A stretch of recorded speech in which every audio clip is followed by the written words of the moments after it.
Hello, everybody. This is Peter Dahlgren, and I wanted to talk a little bit about the response I got from the FAA from the video I did the other day.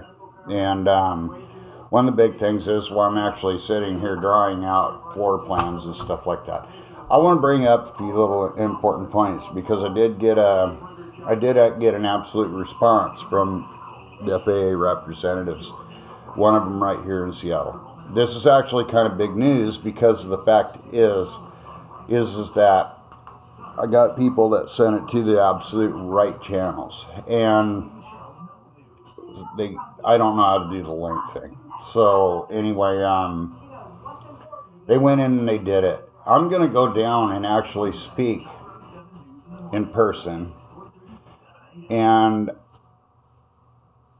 I'm going to take some examples of receivers and equipment, and we're going to go down and I'm going to talk with some of these people, and we're going to take some pictures of some things like that, and some actual owner manuals from a lot of the radios, so whether we're using JR, Spectrum, Futaba, whatever. Basically what I've done, one of the biggest points on that was showing them this. And what that did is it proved one thing. There's no way to integrate a camera into this. And that's one of the biggest things that makes a drone a drone. And even if you put a GoPro in there, there's no way to interface it into your radio system. You might be able to run a servo that touches a button to turn it on and off, but you're not going to see it on the screen. There's no Wi-Fi connection on that, nor is there any other thing. And I'm getting just flooded with emails on this right now, guys. A lot of questions, a lot of nerves struck. These are a big bonus and a big positive for our hobby. And it also may open some new doors. One of the biggest things that I want to talk to you guys a little bit about, it's very important that everybody stays tight on this and actually keeps the hobby absolutely safe. All these dings are going off because of the fact there's a lot of you and a lot of other people have come out and actually are agreeing with this, and it's absolute truth. I'm not going to sugarcoat anything when it comes down to the safety of our hobby and what it does and what it is. I'm going to put it there in black and white and as crude as I possibly can, because that's how I've done this whole series. I've been winging it ever since day one. I'm just a regular guy that loves my hobby. I'm not a professional builder, even though I'm building cockpits for people now. I am not a professional builder. I am not a manufacturer. I am an AMTE. If you don't know what that is, I'm an aviation mechanical technical engineer. I have an FCC license that's attached to my AMP license. I work on real airplanes. That's what I do for a living. And I install avionics. I know the differences in electronics. I know what they are. I know how to fix radios. I know how to fix altimeters. I know how to do all this stuff. I install lots of glass panels. And even with that being said, I have a full understanding of how real airplanes work. That's one of the reasons why mine come out so nice, because I see things every day that, well, real airplanes kind of look beat up, so I'm going to beat mine up. So that's why I've done a lot of the things I've done, is because we're done. But I want to explain one thing, and hopefully this is going to get shared again a little bit more, because of the fact is, I wouldn't be working on real airplanes if it wasn't for model airplanes. I mean, this is what I started out doing 40 years ago, and then when I got out of the Navy, that's what I did. I went to school and started being a structures mechanic for Boeing, and I started building airplanes. Real ones, big ones. You know, I built the 46 section of the 747 for quite a few years. And when they wouldn't move me, because I was the only one that could actually get in and actually drill that 1840 butt splice out, I quit. I had enough. I said, no, I'm going to go ahead and get my NP. If you're not going to put me through and actually let me grow with this company, I'm not going to drill 4 holes in one thing. I mean, that's not a life. That's just boring, especially when I have a lot of other skills. Now, I think one of the biggest things that really puts a lot of things into light with what I said yesterday is the fact is that 400 feet will not work. It'll never work. And the reason is, we may not fly 400 or 500 feet in the air, but our racetrack pattern that we fly in our patterns is not going to allow us to do 400 feet. Wow, we're getting just clobbered. Every one of those dings is a response. So, and I mean, I've had 4 or 5. I got people asking questions. And again, to the FAA, there's no way that we can integrate our airplanes to fly by themselves. They don't fly on cell phones. They don't have a cell phone app that goes in there and talks to the airplane, makes it go and fly a certain pattern, this and that. That is a drone. Airplanes are flown in line of sight only, and that's it. That's the bottom line, folks. They fly line of sight. We do not fly at night. And if somebody's doing that, then that's giving us another black mark, and that's not okay, because it's not safe. You can't see the airplane, regardless of what your lights are, and, you know, what your lights are doing, this and that. It's not okay. So we don't do that. We have wingspans on some of these airplanes that are up to 14 feet. We have some as small as 24 inches. We have, or even smaller, you know, these park flyers, that little foamies, they're not going to fly 400 feet, but these big quarter scale planes that we do, they certainly won't even take off in 400 feet. So these are the bottom lines. I want to thank the FAA for their participation. God, my hair's a freaking mess. I just put a hat on it because I just got up, because I've been flooded with emails all morning. And so I think one of the big things is coming out and kind of hitting it, staying the course, making everybody aware. Everything is in an education these days. And drones and airplanes are not even in the same category. And helicopters are in the same categories as line of sight. And it's all line of sight. If you're flying anything with a visor, if you're flying anything off your cell phone, you are playing with a drone. Simple, cut and dry. It's not a radio-controlled airplane. You're just basically flying something that can fly itself. There is no auto-land function. There is no return function. If this thing gets away from you, it's gone.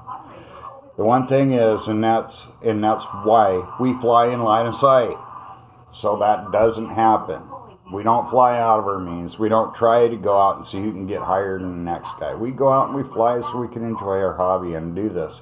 And we're flown on controlled places. Again, to the FAA, we're not allowed to fly anywhere near an airport. In this state, it's against the law to even have a field anywhere within 10 miles. As a matter of fact, Washington State's only jet park that's available right now, for me, is 120 miles away. It's in Wenatchee, and it's on a landfill. It's a runway they built out there because we needed a place to go. Seattle's too busy in its air traffic, and there aren't any fields big enough, and that the ones that aren't here, they're all privately owned, meaning that the members own their own property. And it's hard to get in there. They don't make them available. And they do that on purpose. And these exclusive clubs to people that can actually invest tons of money have kind of robbed a little bit more of, they've kind of robbed the average father and son guy that's going to go out and spend about $300 or $400 on an RC plane and go out and fly it. They don't have the training. They don't have all this other stuff. And pretty soon they just stack it up and they're done. And most of these small areas that are public are being overrun by drones. And that's not okay. That's one of those things that just makes you go, okay. And the regulating of the rules is very loose, because 90% of these people that go out there, they don't know what the AMA is, because there's not enough of us around anymore that are AMA. And especially around here, and that's sad, because there's 3 million people here. You know, they might go out and buy a jet and you'll see it flying around in a park. They don't usually last very long. They're always buying pieces and parts for them. I see a little park flyers fly in our backyard out here a little bit, but they're so slow. And you know what, those there, this field over here is well over 1,000, and they fly over that thing pretty good, and they're just little foamies. And then you see these great big 6-foot long drones that go out there flying all over the place at night, doing this, taking surveys and stuff, and they're right in the traffic pattern of Arlington Airport, and it's right over here. So I do get it, I understand it, but what my video parts on doing this, and basically I'm trying to be an advocate for this hobby right now, and I don't need to be thrown under the bus for it, but yeah, I've had nothing but good positive things on and things said about a lot of things I'm doing, and it's because I care. These are things that I feel like I need to be doing and getting involved. I'm not going to leave everything on, well, I feel like I qualify myself. That's bullshit. First of all of you guys are qualified to make a video and talk to the FAA. They do listen. But don't sit on the sidelines waiting for somebody else to be an advocate, because it's not going to work out that way. And what happens is that you don't have enough voices. We're trying to bring back and save our hobby, which is actually kind of dying. But what they're trying to do will actually kill it. It'll actually just murder it brutally. So it's going to take all of you to voice your opinions. And make sure that when you talk to them, that you are talking about your equipment, you're talking about the size of airplane that you're doing. Make sure they know that if it has a gyro, that it is not an autopilot. Make sure that if you have telemetry, you let them know that that's telling you what your batteries are doing, your voltage, everything. Explain it in detail so they know what it is. Because telemetry has been a major thing that is brought up. Well, then you're actually flying a computered airplane. No, you're not. You're flying, you've got a transmitter that actually has a few little ports in it so you can see what your cylinder head temperature is. Make sure you're not overrunning your engine. It's got a deal, because, they have electronic ignition and all this. All the jet engines have a little onboard computer that keeps them running, but it's only for the throttle to let it know what it needs for fuel. There's no carburetor on a jet engine, for Christ's sake. So, yeah, it's got to have some kind of electronic speed control. If you're flying electronics, make sure that they understand, if you're still running telemetry, that if you have a GPS, that the GPS that's inside your airplane is not telling the airplane where it is. It's only giving its speed, and it's only giving its altitude. And make sure they understand that the sending units on these things are still mechanical. They still have a pitot tube. Wow, I am just getting bombarded. But anyway, make sure they know that there's a pitot tube that's talking to that GPS, so they know it. It's not a positioning sensor system really at all. It's just got an altimeter. It's still running on pressures, just like a real airplane. So make sure they understand that. It's not a GPS, really, and that needs to really be, they need to know that it is actually an integrated part of the telemetry. And it doesn't give you, mine doesn't. My GPS in my jet doesn't tell me where it is. There's no map, there's no screen to do it. So I think that needs to be reworded on that. And this is something that's been a major problem with the FAA. They don't know. They don't know what we're building. all they know is we got guys that are flying great big monstrous drones and in airspace, and there's been some near misses with commercial jets for one. Life Flight just about got taken out with one. That's the air ambulances. They fly at 350 feet, people. And there's a freaking drone sitting there taking pictures of fucking pretty stuff out there, and they have no idea where they're at. They don't know if they are. Here's a thought, you drone guys. As long as you guys are going to fly out of sight, maybe you ought to come up with some type of radar so you can stay the hell out of the way of these airplanes. And those of you that are flying drones, you need to take some responsibility for your actions. Holy shit. Yeah.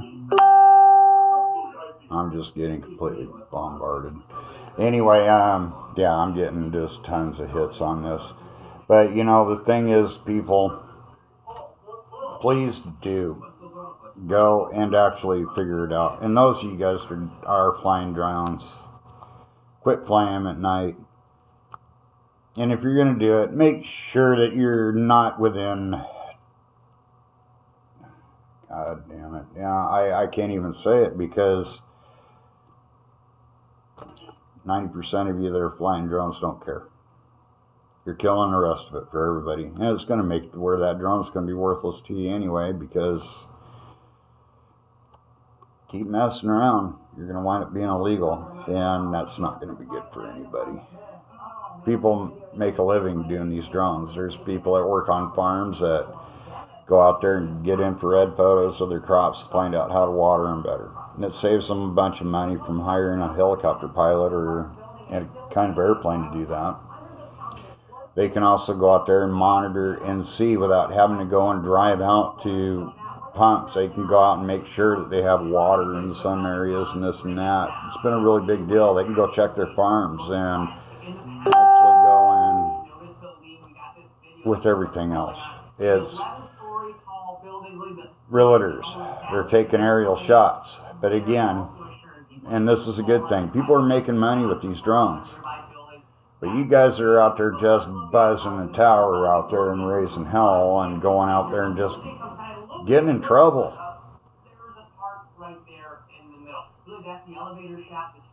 Not a good thing. So, anyway, I have a lot of people just clobbering this thing. And I'm glad it made a difference. And I hope it does. But it's not just me. It's going to take all of you out there to come up there and kind of back me up here. And back up what I'm saying. If the FAA takes over this, you guys aren't going to be flying nothing. Sorry. But, and that affects everybody.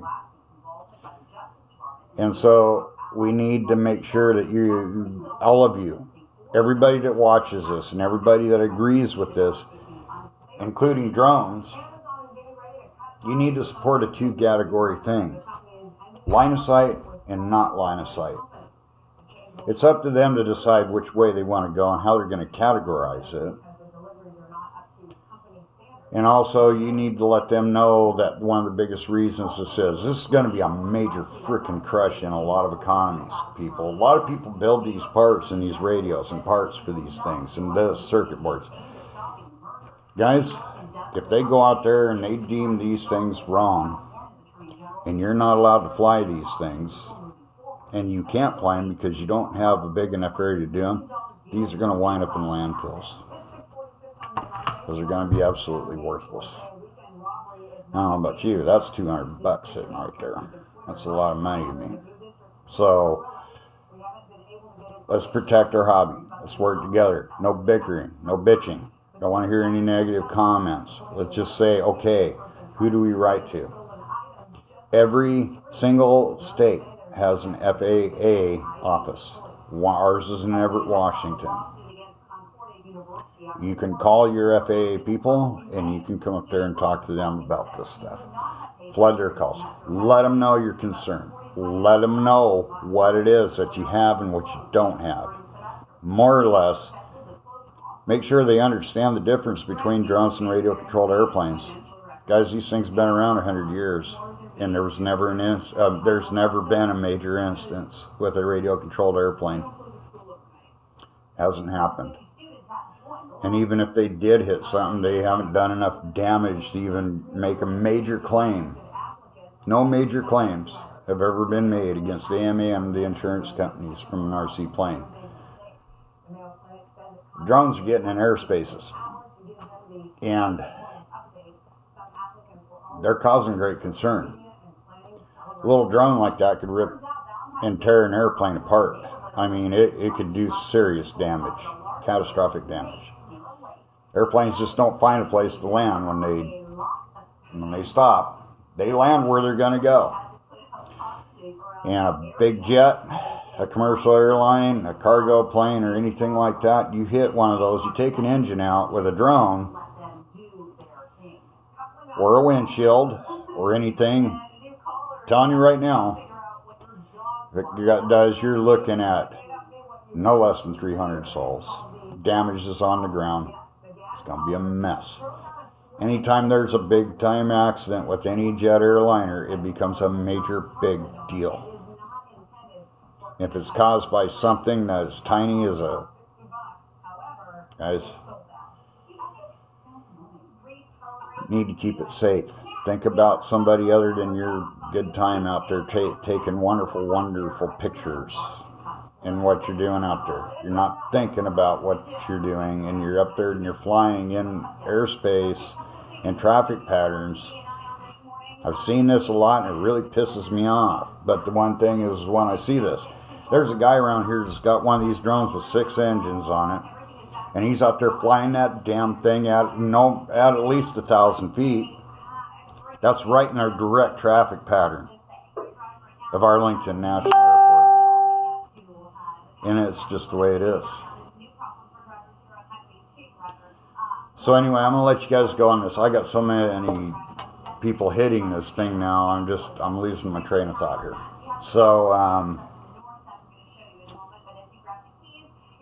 keep it safe and stand up for your rights. And write your representatives and let them know what's going on. Talk to the FAA. They do listen. Let them know what you do. And if you're an AMA member, make sure you include your AMA membership. Because without that, well, are you a member of the AMA? Yeah. Real easy to prove. Give them your membership number. That's your insurance. That's everything. Doesn't give you a license to fly anywhere you want. But it does actually open up the doors. And it gets them to thinking.